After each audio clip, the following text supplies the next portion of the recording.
Tuhanmu dan Tuhanku adalah satu. Ini perkataan dia dengan orang-orang Nasrani.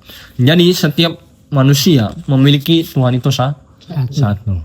Nah dari sini ada yang mau dipertanyakan tentang pelajaran kita hari ini? Jadi simpel saja. Saya mau nanya Om. Apa tuh? Saya kan dulu kan ikut Pak bos saya yang di Kota Surah. Katanya sebelum Alkitab duluan turun, Al-Quran dulu yang turun, apa benar? Jadi kalau menurut sejarah Alkitab dikanonkan atau disahkan oleh Bapak Gereja itu di abad ke-1. Tapi lebih tepatnya di abad ke-3. Kemudian di Al-Quran itu dikanonkan menjadi kitab suci bagi orang Muslim di abad ke-7. Jadi yang paling duluan adalah kitabnya orang Katolik dan Kristen. Iya. Iya betul. Jadi tapi kadang bilang orang sana bilangnya katanya pokoknya yang duluan tuh Al-Quran sebelum Alkitab. Al-Quran itu terakhir. Iya, Al-Quran itu terakhir. Jadi yang pertama adalah kitab Taurat, Zabur, baru Injil itu masuk di abad ke-3. Baru masuk ke Al-Quran itu di abad ke-7. Iya, betul. Muhammad itu ngapain Yesus di sembah dengan sembah itu Nabi Muhammad. Orang Nabi Muhammad kata buat saya kan orang Nabi Muhammad aja kawin berulang kali, kalau Yesus kan nggak kawin, masih kayak bujang gitu, langsung disalib. Oke, kenapa kita menyembah Yesus itu pertanyaannya. Kalau di dalam Alkitab Kristen, tepatnya di dalam kitab Injil, Yohanes 14 ayat 6, kata Yesus kepada murid-muridnya, Akulah jalan, kebenaran, dan hidup. 3 ini, jalan, kebenaran, dan hidup. Nah, kemudian tidak ada seorang pun yang datang kepada Bapa kalau tidak melalui aku. Kenapa dari 3 ini Tuhan menyatakan sebagai pernyataan yang mulia kepada murid-muridnya? Mengapa? Karena kebanyakan orang-orang bahkan yang di dunia yang berdosa ini harus mencari jalan, harus mencari kebenaran, dan harus mencari hidup. Nah, hidup ini adalah hidup yang kekal. Nah, berawal kita mulai dari hidup ini ya. Hidup ini seharusnya ketika di Taman Eden, tempat di mana Adam dan Hawa yang diciptakan pertama kali sebagai manusia tidak berdosa. Iya, tidak berdosa toh. Karena Tuhan menempatkan satu pohon yang dilarang. Jadi semua buah-buahan dan pohon-pohon ini boleh kamu makan. Tapi yang di tengah-tengah taman itu jangan kau makan. Nanti kamu mati. Nah, itulah kenapa ada akibatnya ketika Adam dan Hawa memakan buah larangan itu. Karena bisikan setan. Ya, setan memakai wadah ular. Nah, betul. Ular itu menjadi daya tarik untuk nenek moyang kita ini memakan akan buah larangan itu. Dan pada akhirnya mereka memang mati atau tidak? Tidak mati. Tapi Tuhan memberikan kesempatan mereka hidup. Tetapi setelah ada jangka waktunya, ya hidup sampai 1000 tahun usianya, dan situlah mereka mati. Barulah tergenapi perkataan Tuhan itu. Nah, bagaimana supaya kita tidak mati dalam kebinasaan? Karena kata firman Tuhan, upah dosa adalah maut. Jadi ketika kita jadi orang berdosa, kita akan jatuh ke dalam dosa. Ya. Kalau sudah Tuhan nyatakan dilarang, ya dilarang. Tapi kenapa Tuhan masih memberikan kesempatan? Lewat anaknya lah Tuhan turun menjelma menjadi manusia. Maka orang-orang yang hidup boleh ditebus, orang-orang yang percaya boleh diselamatkan. Karena apa? Karena ada penumpahan darah.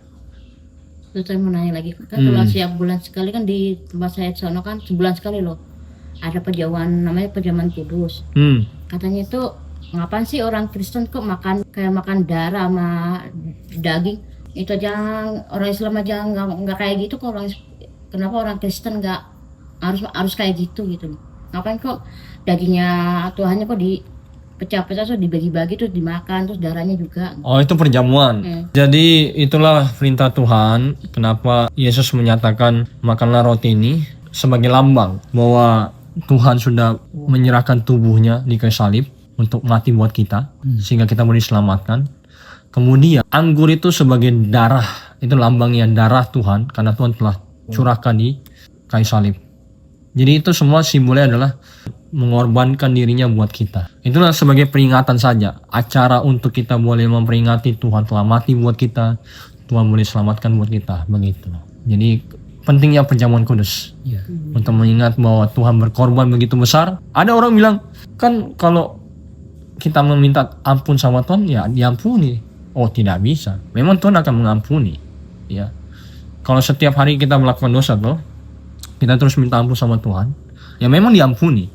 Tapi ini masalah tentang keselamatan. Tidak ada mereka bisa mendapatkan jalan, kebenaran dan hidup kalau tidak melalui satu sumber itu. Karena kita sudah tertutup oleh dosa. Ya, bahwa ketika kita mau mendapatkan keselamatan, kita hanya mencari satu jalan saja. Banyak orang bilang, kan menuju surga banyak jalan. Oh tidak, hanya satu jalan, yaitu kepada Isa Al-Masih. Akulah jalan kebenaran dan hidup. Ya. Tidak ada satupun yang bisa menyampaikan kepada Allah Bapa kalau tidak melalui aku. Itulah kata Yesus. Tidak ada sampai kepada Allah Bapa kalau tidak melalui aku. Ada lagi Om. Satu lagi.